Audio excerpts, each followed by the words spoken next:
তাহলে তুই যেমন আছিস থাক, তোহার হস্তরে আমি ভিক্ষা লোবনি রাজন। কেন বান্ধবী আমার হস্তর ভিক্ষা লোবনি? তো চিনি পুত্রী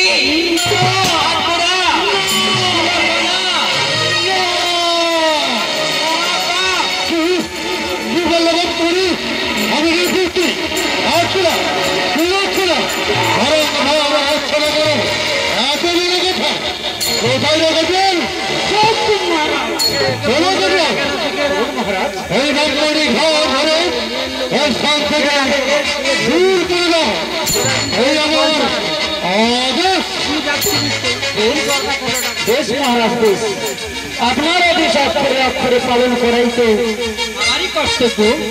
বেশ, বলো বলো তুমি কি কারণে হেঁটে আসিয়েছি? আমি যে কিছু পুজোর আগে ধনরত্ন সাহায্য আসছিলাম। তুমি ধনরত্ন সাহায্য নেবো বলে আসিছিলাম? হ্যাঁ রে কটুয়াল, তুমি কার হস্তরু ধনরত্ন নেবো বলে আসিছিলাম?